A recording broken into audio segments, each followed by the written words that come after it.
Welcome to the virtual campground. We are so glad you are here. I am Barry. And I'm Debra. And we are here outside of Pittsburgh. Yes. We're actually technically in West Virginia. Are we? Okay. Yeah. we're technically, as in across the state line. Just across the state line. Okay. Right? But I think we were in Washington, Pennsylvania, and now we're in Tomlinson Run State Park, which is just in West Virginia. I think they're almost exactly the same distance to Pittsburgh. Yep. About 45 minutes. So, and we've never been in this area we've never been to West Virginia. We get to add a new state. That's very exciting. But we also had never been to Pittsburgh, and it was very interesting. I was born in Philadelphia. Did you know that? I knew that. Okay. You moved to Texas when you were 8. Very good. And so I'm very used to Philadelphia and the shore, but had never been to Pittsburgh, and it's like rural different. So many hills. Oh my gosh, and trees. Hills, farms, trees. You can't see anything. There's like a whole town hidden behind the trees. Can't find anything when we were in Pittsburgh. Yeah. So but that was beautiful though. No, gorgeous part of the country. Yes, beautiful. So many hills. You'll go over a hill, and then it's like this whole valley is just—it's gorgeous. It's beautiful. Yeah, it's very nice, very nice. We highly recommend it. Highly recommend but it. We're hanging around this area because we have to travel, so we want it to be near an airport. Yeah, be near a big airport. But it's been lovely. And we're traveling. Why? We're traveling because our goddaughter is getting married. She is. Yeah, in Denver, Colorado area. Yeah, outside of Denver. Yeah. So, also, did you know I got a gift for my birthday? Did you? You gave it to me. What did you get? I got an electric bike. Yes. And I'm so excited about this. And we're going to follow that up at another time to talk a little bit more about my bike. Yes. We're going to take it out for a test drive soon on a trail. Yeah, well, you taken it out once. I'm very short. Yeah. So now we really want to get it on a trail and go someplace. Yeah, there's some trails around here that look really neat. Some nice history and beautiful areas, covered bridges and stuff like that. So we're going to take it out and give it a test drive. You going to let me sit on the handlebars? No. Because I still have to pedal. I'll bring my bike. Well, you don't have to pedal. That's a good idea. Yes, you have to pedal. The whole point of the bike is to get some exercise. I just need a little help up the hills. As we mentioned, lots of hills. Lots of hills. Okay. So what are we going to talk about today? So many things, Debra. I'm so glad you asked. So, what's the main thing we're going to talk about? Main thing is that we are going to continue our solar series. So we did the introduction last week. It was a teaser. It was a little teaser, but it is the introduction. It's what's my story. Tell me your story, so you get down what your needs are as you go throughout your day, so you understand how much solar you're going to need, how many batteries, and all that sort of thing.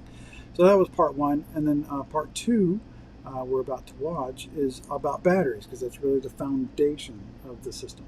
You have to have the batteries in order to run. How much you use was part 1. That's the plan, and now we're going to talk about the foundation. Right. Batteries. Exactly. Got it. Well said. Thank you. So let's roll that tape, and then we'll be right back.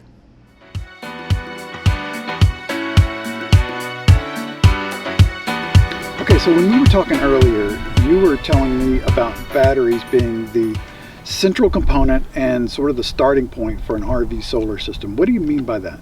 Well, the 12-volt system is the heart of the RV. So without 12 volt, even your RV fridge that runs on propane, your furnace, they all have control boards that run off 12 volts. So you have to have the 12-volt power to run that stuff.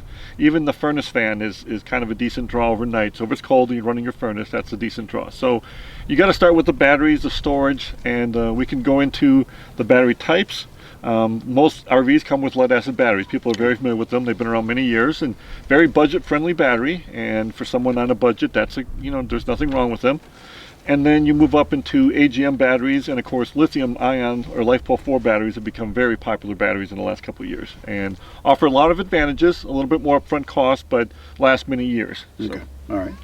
So the battery system being the main component. So the first part would be understanding what kind of batteries you have, or determining an RV solar budget, so you know what kind of battery system you want to buy in order to accommodate your lifestyle. Whatever your story is for your RV, then you may need to upgrade your battery bank in order to fulfill that desire. Correct. And some people are, they've just recently got batteries and they want to keep them. Others are like, I'm ready to jump on the lithium, and it just depends on their budget for sure. The one place I tell people to start is a battery monitor, because voltage alone is a really poor way to tell the state of charge of a battery. And especially with lithium, with a very flat voltage curve, you need a battery monitor with a shunt that tells you, are you at 90%, are you at 50% or lower, and when are your batteries fully charged? Okay, and that shunt that you mentioned, that's S-H-U-N-T. Correct. And that's really the go-between between the battery system, if you've got one battery, 4 batteries or 6 batteries or whatever, but it goes between the battery system and this monitor, and it enables you to have a more real-time sense of what your battery level is. Correct. And it would really go between the bus bar and the batteries, and then the monitor hooks to it, and basically it just records the amps in and the amps out. Okay. And so even if you're currently using your system, because lead-acid batteries particularly, you need to measure at rest, and your battery's almost never at rest in your RV. They're either charging or discharging. Yeah. So the battery monitor gives you an instant state of charge that you can depend on. Okay. So, All right, excellent. And so let's talk about those 3 different battery types that you'd mentioned. So there's the lead acid, which you'd mentioned been around forever, and most cars have the lead acid batteries in them. And some of them are maintenance-free lead acid. Some of them you have to add water to on a regular basis. So that's sort of the baseline. Pretty inexpensive. What's the downside of a lead acid battery? Well, flooded lead acid, like you mentioned, it takes water, some maintenance on them. They need to be vented, so they can't be inside the RV. And you really only have about 50% usable of their power. So if it's a 100 amp hour battery, you only have about 50% of that for power. And anything in the lead acid family has what's called a Peucard effect. And basically, the more power you draw from it, the less power you get from it. So under high draws, you will drain the battery much more quickly. Okay. And the 50% thing you mentioned is that because of the chemistry of the flooded lead acid battery, if you take it below 50% charge, then you are starting to damage the cells that are in that battery. You're accurate? You're definitely shortening the life cycles. Okay. And and then if you go too far, you can permanently damage the battery. Okay. So there's a fine line there between where you can take it down. And 50% is just a guideline, but it's a safe guideline to stay around and to protect your batteries and retain that investment. They also like to be kept on a charge or kept fully charged most of the time. They don't like to stay at a partial charge for many days or weeks on end. And so that's another thing that helps you extend the life of your batteries. Okay, all right, excellent. And then the other battery group that you mentioned, the other chemistry, I guess is the way to put it, is the Agm battery. Yeah. So tell us a little bit about that. Well, the Agm is still in the lead acid battery category. Okay. It just stands for absorbed glass mat. Instead of having a liquid, it's in this glass mat, which means it's really not spillable. Most of them really are they don't really need to be vented. They do have vents for, if something was malfunctioning on the battery, but most of the time they don't vent. So they can be kept in areas where it's not nearly as critical to be the venting. The AGMs have a little bit better charging. They don't have quite the resistance inside, so they charge a little bit faster. They're able to support larger loads a little bit easier, but they're still in that lead acid family, so they still suffer from some of the same things. And the price goes up, but they are maintenance free, which some people really like with them. Okay, all right, excellent. And then the third battery chemistry, so to speak, that you mentioned is lithium. Tell us a little bit about the pros and cons of that. Okay, so lithium actually encompasses several different type of battery chemistries. Lithium ion, the LiFePO4, the lithium iron phosphate 4, are what you see the most traditional drop-in batteries, like Battleborn, Lion Energy, Life Blue, Renogy, those type of batteries. These are all very mainstream batteries, drop-in battery replacements for your lead acid. Okay, all right. Now I've heard there's all kinds of talk about lithium in the RV solar world. So there are rumors that I've heard. So let's talk a little bit about this. So okay. I've always heard that with lithium, you if it gets too cold, lithium won't charge or it will damage the battery. What's the story there? So lithium cells do have a limitation of being charged when the battery itself is below freezing. Some people interpret that they can't take their RV below freezing, but it's really down to the battery cells. So it comes down to where your battery is in your RV. If your battery's in a heated basement area of your RV, like a fifth wheel, then it's probably not even a concern. Mostly would be affected by this would be travel trailers with the batteries on the tongue, or Class C's with them under the stairs, or even Class A's. If they're any kind of insulated area, it's really not a concern for most people. And most people that do get lithiums, if they have one of those RVs, they move them inside, because now they can. And they can safely have them inside the RV, whether it be under the bed, under a bench. And manufacturers are starting to come out with heated batteries, built-in heated components in them, to help the battery stay above that freezing cell mark where the cells will get damaged. But most of these drop-in batteries I just described also have a BMS, battery management system, that protects the cells from you damaging them. That almost makes them more robust compared to lead acid or AGM, because you really have a hard time damaging the cells, because there's a little computer system that's protecting them. Okay, so it recognizes that I can't charge right now. Yeah. So I'm not going to let you charge me. Correct. Okay. And for most people, it's not really a big deal. It comes up a lot, but it's in the real world, unless you're an extreme RVer in really cold climates, for most people, it's not really a huge deal. Okay. So. All right. Excellent. So the other rumor I've heard about lithium batteries is they don't charge well based on the current technology in RVs. So your alternator, when you're driving down the road, doesn't fully charge them, and I've heard that your inverter doesn't necessarily, or your converter doesn't necessarily charge them well. So what is the story behind that? Well, we'll start with the converter. The converter is how your batteries normally charge when you're hooked to shore power running a generator. And lithium batteries have such a flat voltage curve and a high voltage compared to lead acid that the converter basically thinks they're full long before they're full. So they will go into float, about 80%, and they'll charge very slowly from that point. You're not getting the advantage of the fast charge that you normally get from lithium. The alternators, and this is normally really just for Class A's and Class C's, it doesn't affect travel trailers and fifth wheels that much.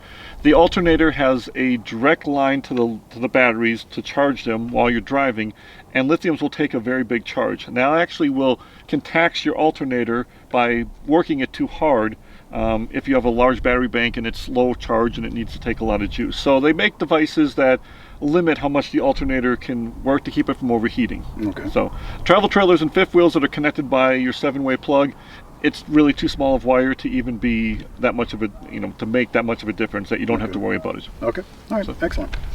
All right. So with lithium battery, what are the pros of having a lithium battery bank? One of the largest advantages is that all of the amp hours are usable on most of them, especially the drop-ins. They're rated at maybe 100 amp hours, and they actually have a little more energy storage than that, so that you can use 100 amp hours of the battery. So that's, as we talked about earlier, you only get like 50% on the lead acid family, you get 100% on the lithium. Okay. Another big advantage is their steady voltage. So even under heavy loads, we talked about the Puchert effect, lithiums don't really suffer from that nearly as much. So if you're trying to draw 100 amps from the battery at 100 amp draw, or maybe 50 amp draw, it will support that without giving you less energy. Okay. And the voltage holds steady. Some other big advantages is lithium really doesn't care if it gets fully charged every day. So even if it gets to 75%, 80%, you're not doing any damage whatsoever. And they're happy to sit in that middle range from 30 to 80%, forever, and not be damaged in any way, shape, or form. No memory effect, nothing like that. And so they're a great battery to live with, because you can just use them. They charge up. If you end up a little low for the day because it was raining, no big deal. And lithiums charge extremely fast. They'll take a really big charge, so they charge up a lot quicker, and they'll support larger loads. The high draw items we were talking about, they will support those much more realistic. In a realistic world, they'll support those much better than a lead acid battery will. Okay. So. All right. And one of the things that scares people away, speaking from personal point of view, is in the lithium battery family, they are so much more expensive. Mm-hmm. So really, you have to look at those batteries from a long-term perspective. If you think you're going to be using your RV solar for several years, then there's more of a financial reason for looking at lithium, versus if you think, well, I'm just going to be an RVer for the next couple of years, perhaps, or something like that. Talk a little bit about the financial aspect of it. For sure, there's definitely an upfront cost with lithium, although we're seeing the prices come down. But if you do weigh out the life cycles, most lithiums are guaranteed for about 3,500 cycles, and that's 100% discharge every single day. And if you do the math, that actually comes out to about 10 years. So, and a battery is considered depleted when it's at 80% of its capacity. And so lithiums are rated, most of them are rated about 10 years in that 3,500 life cycles. And if you're not taking them to zero every day, most people get way longer. But you are right, the upfront cost is definitely a consideration. What I like to tell people though is that it is a much easier battery to live with, and even over the course, the longer you have it, the more it pays for itself. It's very hard to damage, and most of them have really good warranties, anywhere from 10 years and even some, longer than that. So it's a battery that can be with you a long time, and because of that, there's also a good resale on lithium batteries, especially the name brand ones. So if you get out of the RV for any reason, you can get a decent amount of your return back on them, where lead acid, once they're even used, the resale is almost nothing on them. Yeah, that's a great point, and I haven't heard that point before, is that resale value part. If you tell people you've got a really good set of lithium batteries underneath, they know that, okay, those are solid batteries, they're going to be around for years, and I'm good to go. Yep. Okay, excellent point. All right, so what we're looking at here is an example of the BMV 712 battery monitor, and the Smart Shunt would be the same thing. They both have Bluetooth. This is just a demo product, but as you can see here, it's showing 85% state of charge. It's giving a voltage, in this case, of 25.46 volts. This would be a 24-volt system. And it's showing that if the number of the current is negative, you're actually drawing a current from your battery. So in this case, you'd be pulling power out of your batteries. And then it's saying you have 25 amp hours consumed. This is just, and the time remaining is based on a discharge floor, which would be longer than 5 minutes in this case. There's a lot of settings on the battery monitor, and I can go into here, and I'm not going to go over specifics, but you can set some very good parameters on your specific type of batteries.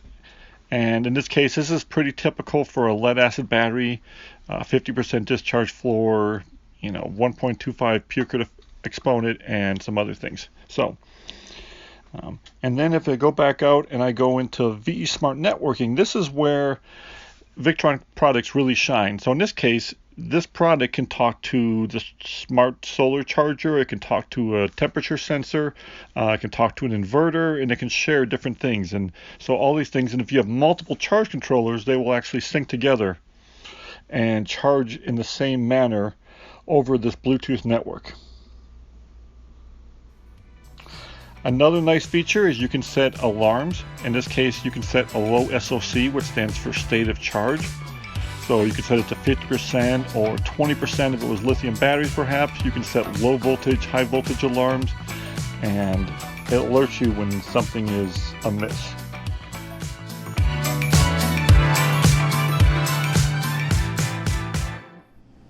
All right, so that's all about batteries. What do you think? I think that I'm glad you understand it. So that's your job. That's part 2 of our solar series. We'll move on to the next one in the coming weeks, and then we've got 4 or 5 total in the series. So stay tuned. Yeah, we did. It was a lovely conversation. No, it was good. It was very informational, I know, but it was over a long period of time. It was. So it was good. All right, so we were in, where were we? Outside of St. Ignace. And we were hanging out, having a great time around July 4th-ish. Yeah. And hanging around the campfire, having dinner, and this couple walked by and struck up a conversation. They came over and hung out, and it was lovely. He was a guitar player, musician. And, yes, actually, if you watch last week's show, you'll see him playing the guitar at the very end of the grilled fish video. Yep, exactly. So anyway, so they hung out for a while, and as we got to know them, they told us that they had a really cool vintage Airstream. Yes. That's unique in that it was white, painted white. That is unique. Yeah. Most of them are silver. So anyway, the next morning they invited us over, and we did just a really super quick walkthrough of their rig, and we'd love to play that for you now. Yes.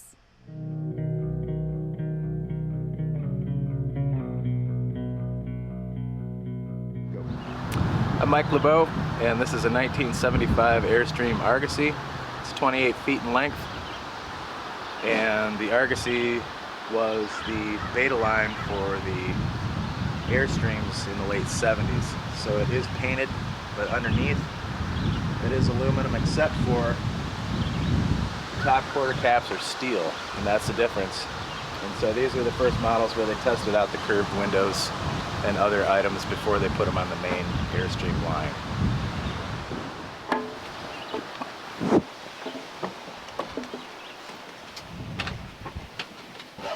So this is the interior. Most everything in here is all original. The carpet may not be, but we bought this probably 6 or 7 years ago, and it was ready to camp when we bought it. So it's been a great camper. It's like camping in a jet in the 70s, but other than that, it's been very enjoyable. Going to music festivals and Canada and a lot of places in the Midwest. And like most Airstreams, it's got everything you need. It's got a stove, it's got an oven, refrigerator, freezer, and all the overhead compartments. The back, double bunks. You could get these in different arrangements. This is the 2 beds on the sides, and then the back is the bathroom, which is intact, but is only used for storage right now.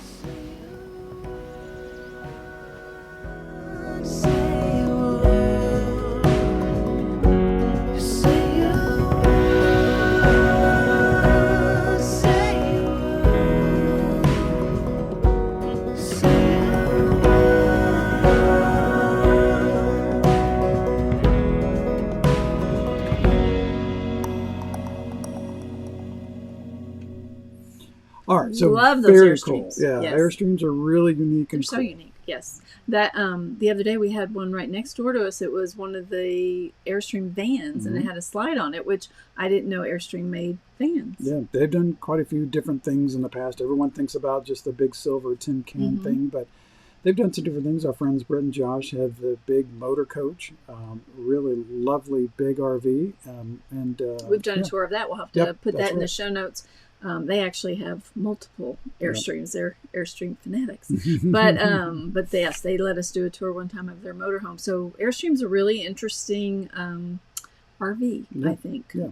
Different. Very cool. Yeah, absolutely. And speaking of Airstream, it kind of reminds me, because it's kind of in place, stationary. But when we were in Pennsylvania, we were in Washington, Pennsylvania, a little bit south of Pittsburgh.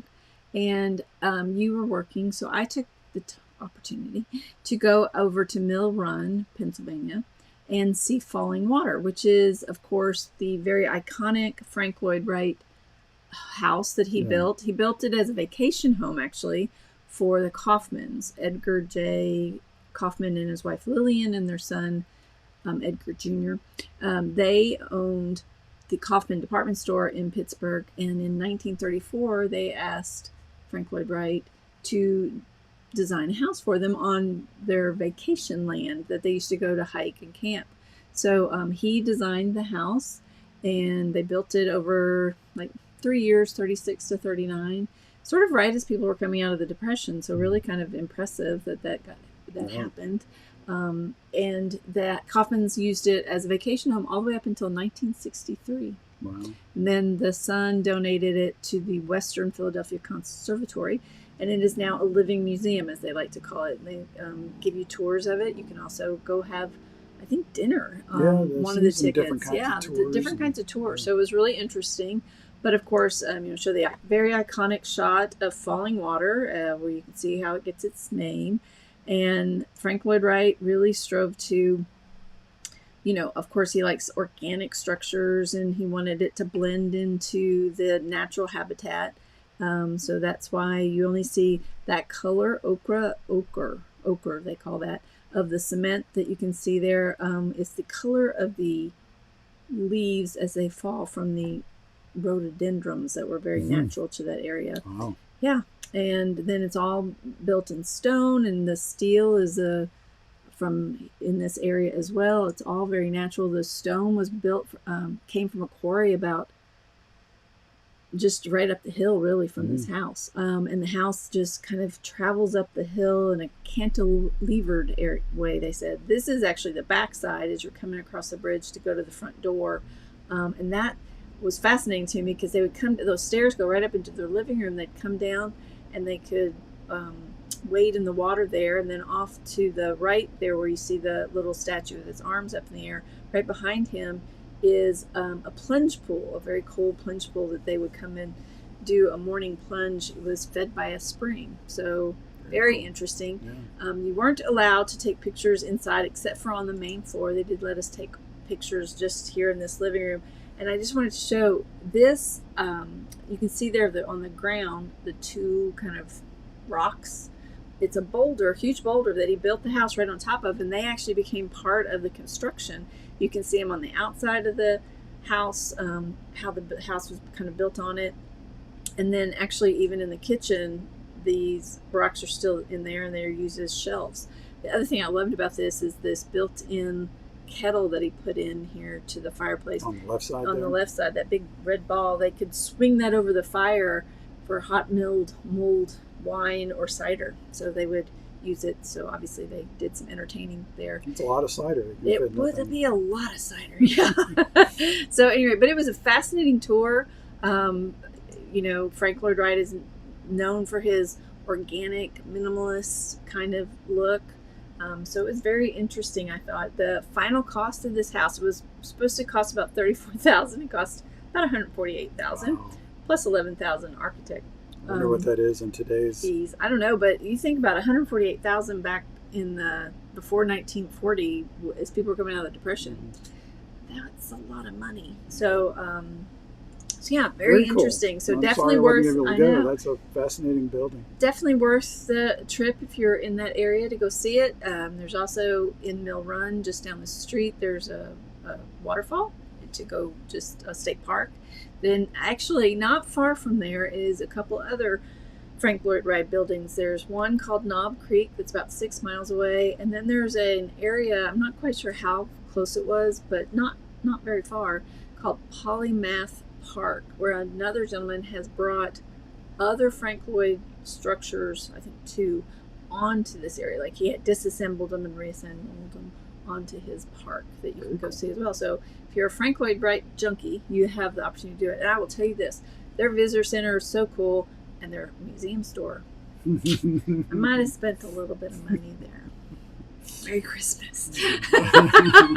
So yes. So there anyway, that was my trip this week. There you go. Nice trip. Nice little side trip. That's a good report. Thank you. All right, so we wanted to talk briefly about some community news. Yeah, in the community, what's been affecting us, we, the community of RVers. That's right. The big news, the hot topic has been the lawsuit against Walmart. Yeah, so that was pretty dramatic, and sounds like that could have a serious impact on RVers' ability to stay there overnight. Yeah, it sounds like it. So in case somebody hasn't heard, Walmart is being sued by a mother whose daughter was killed in a fire in the Walmart parking lot, and her other daughter was severely scarred. She had left the girls sleeping in her car, her minivan, when she had run into Walmart. It was very early in the morning. She had woken them up, so they were sleeping, and she didn't want to wake them up. And unfortunately, someone that was camping in the Walmart, doing the overnight camp that so many of us have done, he had apparently made himself breakfast on an open fire camp stove, and then put it in the back of his truck, and then parked. And it was still hot, and he parked closer to the store. And while he was in the store, it caught fire, which then caught her car on fire. So this is what injured and killed her daughters. So she is now suing them because of the fact that they allow overnight camping without supervision. And I think all of us in the RV world are very nervous about this. Well, it's a horrible tragedy, and it is. You don't want that to happen. No, terrible. Absolutely. I mean, one, when you're boondocking like that in a parking lot, you shouldn't be camping. I mean, doing campfires. That's a no-no. That's against the etiquette of Walmart parking. Yeah, you park, you go buy something. But you stay in your rig. Yeah, and it's not a campground. No, it's not. And so that's unfortunate.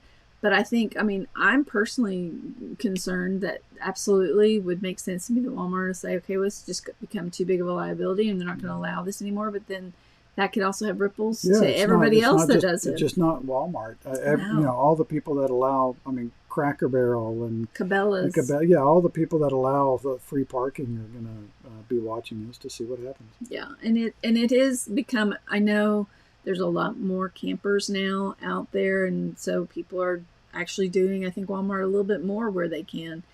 And I think not everybody understands the rules, the etiquette, so to speak, of parking lot camping. And really it is that you obviously should make a purchase there. That's one thing. But also that you stay in your rig. It's not a campground. You don't put out chairs. You don't start a campfire. You stay in your campground, or in your camper, sorry. And we've seen several Walmarts lately that have had multiple rigs with, you'd think there's a party going on. So that is unfortunate, I think, because it just makes it worse for the rest of us. Yep. So stay tuned. We'll let you know on that later. More about that. Yep. Campfire joke of the week. Oh, we have a joke. That's right. So why can't you use Fortnite as a password? Fortnite as a password. Because it'll take 2 weeks for it to become close. No. Because it's too weak. 2 weeks. So think about that one. You're going to be laughing in another day or so when it comes to you. So just know that's good. What are we going to talk about next week? Let's move on. So next week, we hope we may have another in the series of the solar. So we'll try to get that out. We may have a cooking video. Maybe. All kinds of possibilities. We know we're going to do insurance. Absolutely. Yeah. We had a great interview. A great conversation today with RVer Insurance, and to talk about our health insurance for RVers. Yep. And it was really, this is information you need to know. And I mean, some of it I didn't know, and honestly, I kind of didn't want to know, but it's probably good that I do know now. So we can maybe make some different decisions as it's becoming that time of year. So anyway, this will be very educational and helpful, I think, for folks. So definitely tune in to see that. Yep. All right. So do we have a question for the week? Yes. I am curious to know, since we are talking about solar, how many of you have solar? Oh, yeah. And did you put it in yourself? Did you DIY, or is that it? DIY? Yeah, DIY. Or did you have it installed? Right. And how much? So please put that in our comments. We'd love to hear from you, so we can learn a little bit more about our community and what y'all are doing with solar. Yeah, and do you want to come do it for us? That's always a good question. All right, so that's our show, kiddos. Thanks so much for being here. Do we have an outro? Always fun. We do have a very quick outro. This outro was Camp Carpe Diem, just a little quick promo piece we put together. It's a lot of fun pictures, jazzy You'll see how music. much fun it is that we had last year, and we'll have again this year. So we hope you'll join us at Camp Carpe Diem. We've got some amazing sponsors lined up, and so we're going to have a great time at, in the Brevard, Asheville, North Carolina area. So love for you all to join us. So that's going to be just a really short, very quick outro for you. And thank you all to those sponsors that we just showed you. They've been fantastic already, and we can't wait to see more when we get there in Brevard. Yep. We can't wait to see you. So until we get to see you in person, hopefully in Brevard, but if not, somewhere else, we'll see you in the virtual campground. See you around the campfire.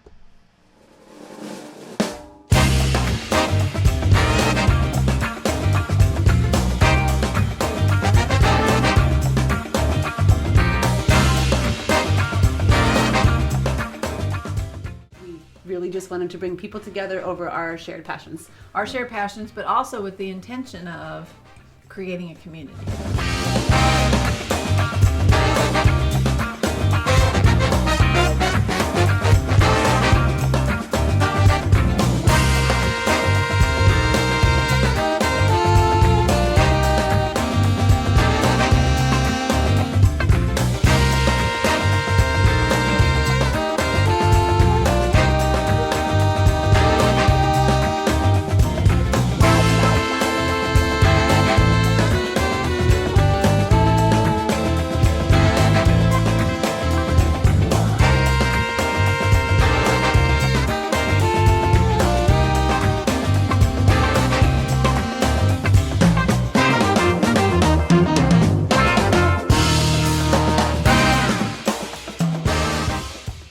actually, RVers who work on the road do a great job of working on the road, which means they never leave their rig. Right. They don't go and have the fun. That So dreaded yes. work-life balance, that everyone talks about. It's really tough when you're on the road. Yeah. You think Just it's going stay to in be the easy, rig but and it's work all hard. day.